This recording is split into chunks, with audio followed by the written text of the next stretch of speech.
Good morning, students of class 10. You are welcome back to the e-classes now. Let's continue our lesson in history. We are doing the nationalist movement in Indochina.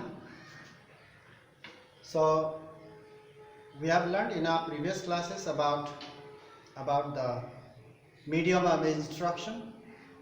There was a confusion among the French that the medium of instruction should be French. Some policymakers and think tanks, they thought that the medium of instruction must be French, but others, they considered that no, the medium of instruction in the lower classes must be Vietnamese and in the higher classes must be the French. That was the medium of instruction. And we have talked about looking modern, talking modern. That also we have talked about. And now we'll talk about 2.3, the resistance in schools. We have learned in previous class about looking modern. Traditionally, the Vietnamese used to keep long hair, and once they joined the school, the children or the children of the elites, Vietnamese elites, once they joined the school in Tonkin, so the students had to cut their hair short in order to look modern. So it was actually an attack towards their identity and tradition. It was a culture, but they were forced to cut down their hair, cut off their hair, so in order to look modern. So in this way, resistance in school, we'll talk about today 2.3. Now we have written 6 points over here. Teachers and students, as far as we know that in the lower classes, the medium of instruction should be Vietnamese as for their policy and the policymaker and the think tank. So the teachers and students did not blindly follow the school curriculum, the syllabus. The teachers and students did not follow blindly what the French has said or what the French has mentioned or what the French had provided them in the school.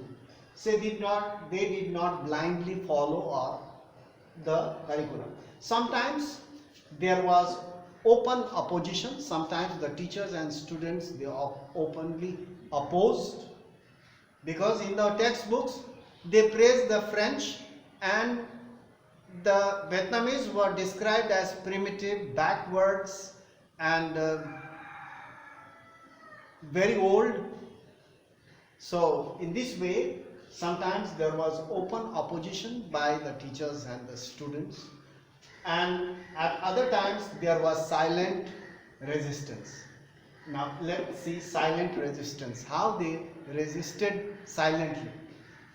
As the number of Vietnamese teachers increased in the lower classes, as the Vietnamese teachers increased after getting education, they got the job, and the Vietnamese teachers increased in the lower classes. It became difficult.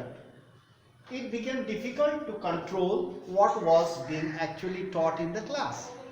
So the French find it very difficult to control what was taught in the lower classes, because there were many teachers, Vietnamese teachers.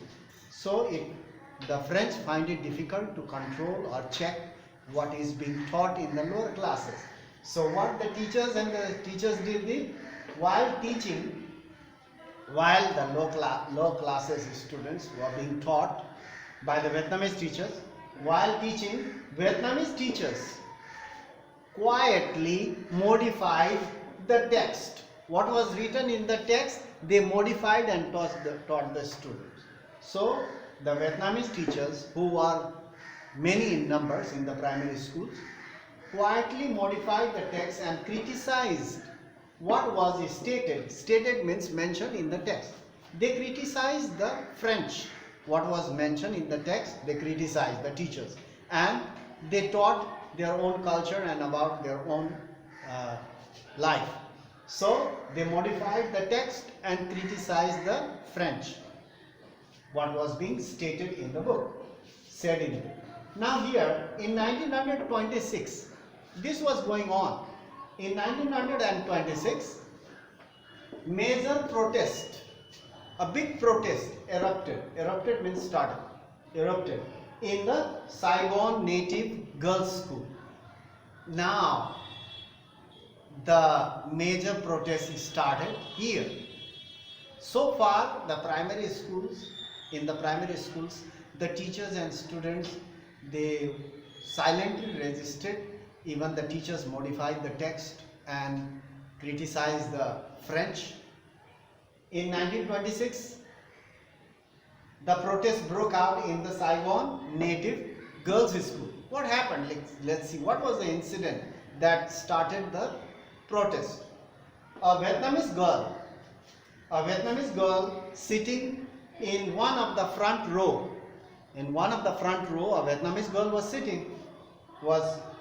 And the teacher came there.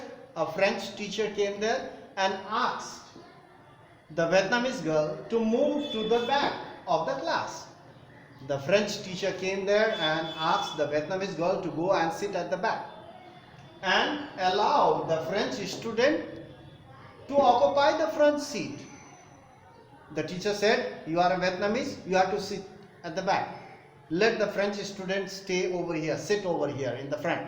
So you are allowed to sit at the back, not in front. So you go and sit at the back and let the French student sit in front." The French teacher said. The Vietnamese girl refused. The Vietnamese girl refused.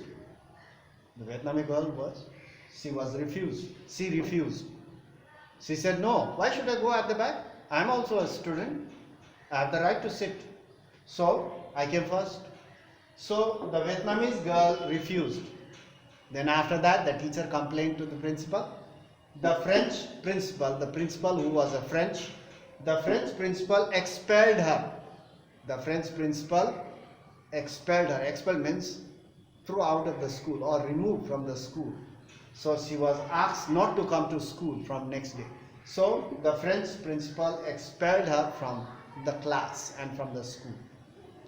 So the girl went. Before that girl went away, other Vietnamese girl also stood up and protested. "No, this can't be done. No." So other girls were also expelled. Some of the girls, Vietnamese girls, supported this girl. And the principal also expelled those girls. They went out, and the next day the villagers, the Vietnamese, they surrounded and they gathered in front of the school. Let's see what happened after that. So now, to be continued, when the girl was expelled, some of her colleagues, some of her friends supported her, and they were also expelled by the French principal. And after that, the villagers and the Vietnamese, they gathered in front of the school. In our next class, we'll talk about that. It's an interesting story.